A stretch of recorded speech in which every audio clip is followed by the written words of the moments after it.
Buli lukya wabeerawo omwana azaalibwa wabula ekyebuzibwa omwana ono afuna atya endagamuntu. Okusinziira ku mwogezi w'ekitongole kya Nira Erambise omuntu asobola okuwandiisa omwana we nga yakazaalibwa newankubadde nga akadde ako aba tasobola kufuna ndagamuntu mu butongole. Omwana wo ku ofisi ya Nira oba ku ofisi y'endagamuntu ekyamaanyi ojja n'endagamuntu yo ng'omuzadde oba abazadde banga tebaliiwo gwalabirira abaana abo katugambe guardian oba kayateeka gezaako gye n'endagamuntu yo ate osobole okuwandiisa abaana abo. Bw'kiba kisoboka ofune n'akapapula oba document oba ekiwandiiko ekiva mu ddwaliro omwana gye yazaalibwa osobole okujja nakyo ku ofisi ya Nira.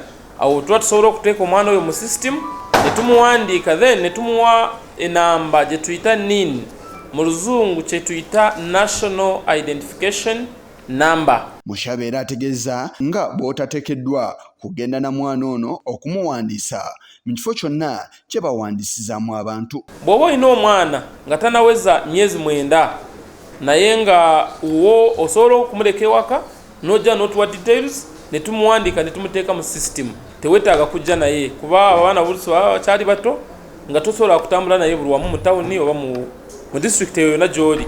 So kyamaanyi tubasaba oba tubakubira omulanga nti mujje muwandiisa abaana bammwe bano abaana nabo basobole okufuna ki NIN ate babeere mu bitabo by'eggwanga.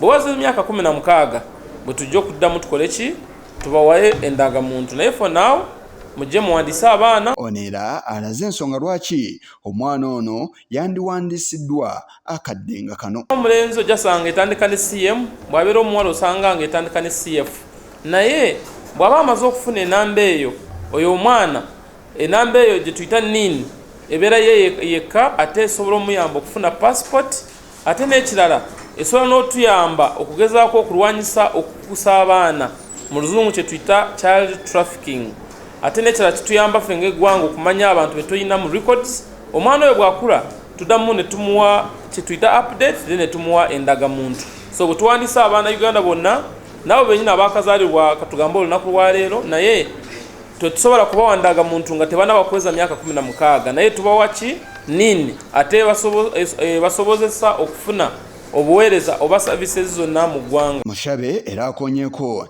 ne ku nsonga ey'ekiwandiiko ekiraga obuzaale bw'omwana oba giyite birth certificate. We need to note that it's only Nira that registers birth nowadays, so it's prudent for you to proceed and get a birth certificate.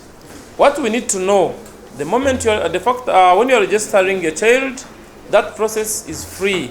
The moment you present the moment you present the photocopy of the parents' IDs or the guardian and the birth notification record, or at least any other person who is in charge of the welfare of the child, Nira will be able to register you for free.